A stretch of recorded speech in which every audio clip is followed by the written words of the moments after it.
Hello. तो मैं संतोष sir अपने YouTube channel Vidya classes by Santosh sir और फेसबुक पेज पर आप सभी का स्वागत करता हूं और आशा करता हूं कि आप लोग अच्छे होंगे और अपनी पढ़ाई को और भी तेज गति से आगे बढ़ा रहे होंगे। तो आइए आज हम आप लोगों के सामने क्लास 12th का बायोलॉजी का कुछ प्रश्न लेकर आए हैं। उस प्रश्न को आप लोग लिखिए और याद कीजिए ताकि आपके परीक्षा में आए तो कोई भी प्रश्न आपसे छूटे नहीं और बहुत जल्द आपसे बन जाए। तो आइए इस प्रश्न को आज हम देखते हैं और आपसे हम बता देते हैं कि इसके पहले हमारा 2 वीडियो जा चुका है बायोलॉजी का इंटर का।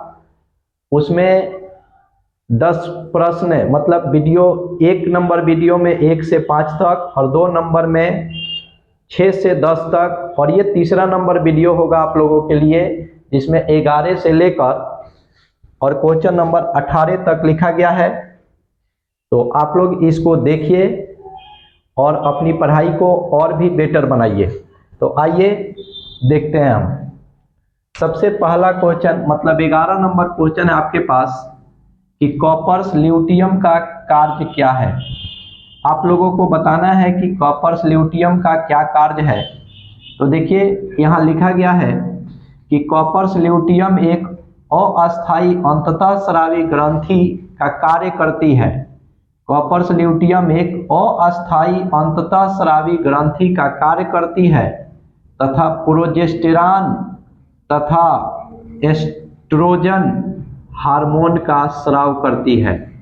आप याद रख सकते हैं, अगर आपको न याद हो पूरा तो आप इतना भी याद रख सकते हैं कि कॉपर्स ल्यूटियम प्रोजेस्टेरॉन तथा एस्ट्रोजन हार्मोन का स्राव करती है।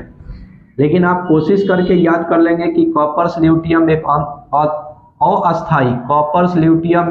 अस्थायी अंततः स्रावी ग्रंथि है या अंततः स्रावी ग्रंथि का कार्य करती है तथा प्रोजेस्टेरॉन तथा एस्ट्रोजन हार्मोन का स्राव करती है।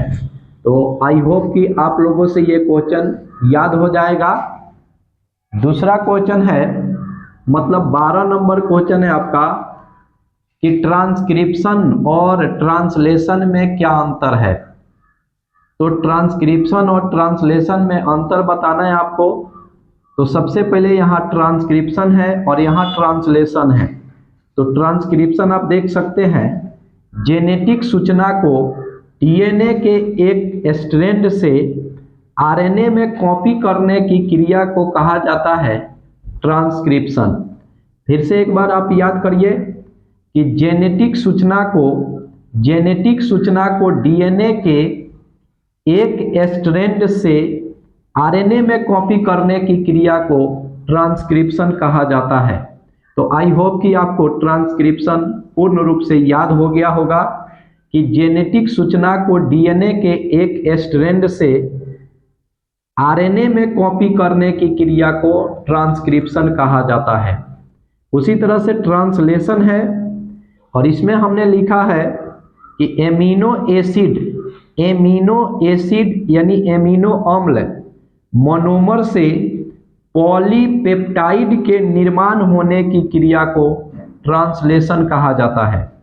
एक बार फिर से देखिए, एमिनो अम्ल या एमिनो एसिड मोनोमर से पॉलीपेप्टाइड के निर्माण होने की क्रिया को ट्रांसलेशन कहा जाता है। तो आई होप कि आपको ट्रांसक्रिप्शन और ट्रांसलेशन याद हो गया होगा। 13 नंबर क्वेश्चन है आपके पास, कार्बनिक खेती से आप क्या समझते हैं। कार्बनिक खेती से आप क्या समझते हैं। तो इसका आंसर लिखे हैं हम कि खेती की वह पद्धति जिसमें रासायनिक उर्वरकों, कीटनाशकों, शाकनाशी और अन्य कृत्रिम रसायनों का उपयोग नहीं किया जाता है, इसके स्थान पर जैविक खाद का उपयोग किया जाता है, तो उसे कार्बनिक खेती कहते हैं। एक बार और आप देखेंगे कि कार्बनिक खेती किसे कहते हैं। तो खेती की वह पद्धति जिसमें रासायनिक उर्वरकों, कीटनाशकों, शाकनाशी और अन्य कृत्रिम रसायनों का उपयोग नहीं किया जाता है और इसके स्थान पर जैविक खाद का उपयोग किया जाता है, तो उसे हम लोग कार्बनिक खेती कहते हैं। तो आई होप कि आप लोग कार्बनिक खेती याद कर लेंगे या आपको याद भी हो गया। कार्बनिक खेती खेती की वह पद्धति जिसमें रासायनिक उर्वरकों, कीटनाशकों, शाकनाशी और अन्य कृत्रिम रसायनों का उपयोग नहीं किया जाता है, बल्कि इसके स्थान पर जैविक खाद का उपयोग किया जाता है, तो उसे कार्बनिक खेती कहते हैं। आई होप कि आपको ये क्वेश्चन पूर्ण रूप से याद हो गया होगा। इसी तरह से 14 नंबर क्वेश्चन है कि भोपाल गैस त्रासदी के बारे में आप क्या जानते हैं। क्वेश्चन है कि भोपाल गैस त्रासदी के बारे में आप क्या जानते हैं। तो आइए इसका आंसर हम लोग देखते हैं। आप याद रखेंगे कि 3 दिसंबर 1984 का दिन था। 1984 ईस्वी में 3 दिसंबर था और 3 दिसंबर 1984 को MIC, जिसको हम लोग मिथाइल आइसोसाइनेट बोलते हैं, तो मिथाइल आइसोसाइनेट से संबंधित कीटनाशी बनाने वाली कंपनी यूनियन कार्बाइड, इस कंपनी का नाम है यूनियन कार्बाइड, में जहरीली गैस का रिसाव होता है और रिसाव होने के कारण रातों रात लगभग 2000 से अधिक लोगों की मृत्यु हो जाती है तथा हजारों लोग असाध्य बीमारी का मतलब होता है कि जो कभी ठीक ना हो, तो हजारों लोग असाध्य बीमारी के शिकार हो जाते हैं एवं सैकड़ों लोगों की आंखें चली जाती है। तो इस घटना को भोपाल गैस त्रासदी के नाम से जाना जाता है। तो एक बार और भी देखेंगे हम लोग, एक और बार देखेंगे, एक भी और बार देखेंगे। जब तक याद ना हो तब तक हम लोग देखते रहेंगे भोपाल गैस त्रासदी के बारे में। फिर से देखते हैं।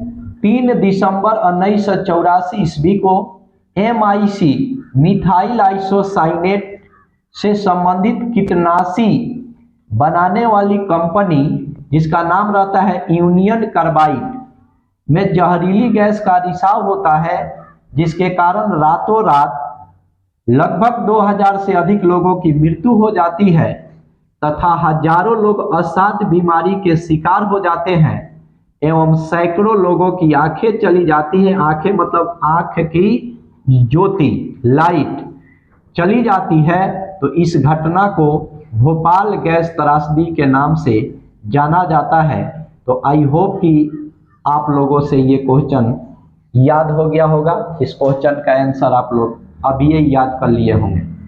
उसी तरह से 15 नंबर क्वेश्चन है, निकोटीन के क्या प्रभाव है। तो निकोटीन के प्रभाव क्या है आप देख सकते हैं।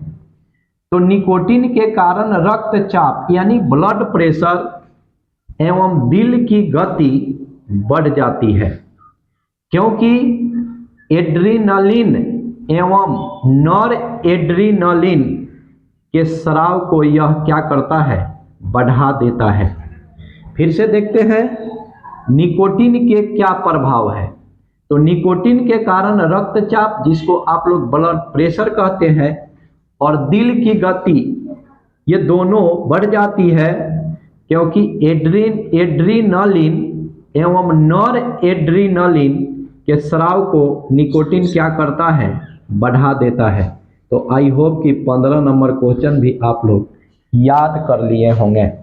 आते हैं 16 नंबर प्रश्न पर। 16 नंबर प्रश्न है कि एमनियोसेंटेसिस क्या है। एमनियोसेंटेसिस क्या होता है, तो इसके बारे में आप देख सकते हैं कि एमनियोसेंटेसिस क्या है। तो एमनियोसेंटेसिस एक विधि है या एक तकनीक है जिसकी मदद से एवं एमनियोटिक द्रव की मदद से गर्भ में पल रहे बच्चे के रोगों के बारे में जानकारी प्राप्त कर ली जाती है। तो देखिए एक बार फिर से, एमनियोसेंटेसिस क्या है? तो एमनियोसेंटेसिस एक तकनीक है या एक विधि है जिसकी मदद से एवं एमनियोटिक द्रव की मदद से गर्भ में पल रहे बच्चों के या शिशु के रोगों के बारे में जानकारी प्राप्त की जाती है। तो आई होप कि आप लोग 16 नंबर क्वेश्चन भी अभी याद कर लिए होंगे कि एमनियोसेंटेसिस क्या है। इसके बाद 17 नंबर प्रश्न है कि कुछ एंटीबायोटिक का नाम लिखना है जो बैक्टीरिया से प्राप्त होते हैं। कुछ एंटीबायोटिक का नाम लिखना है हम लोगों को जो बैक्टीरिया से प्राप्त होते हैं। तो आइए हम लोग देखते हैं कुछ एंटीबायोटिक का नाम जो बैक्टीरिया से प्राप्त होते हैं। तो देखिए सबसे पहला एंटीबायोटिक है पेनिसिलिन। पेनिसिलिन एक ऐसा एंटीबायोटिक है जो बैक्टीरिया से प्राप्त होता है। दूसरा एंटीबायोटिक का नाम हमने लिखा है सिम्पिसिलिन। याद रखिएगा सिम्पिसिलिन, ये भी बैक्टीरिया से ही प्राप्त होने वाले एंटीबायोटिक है।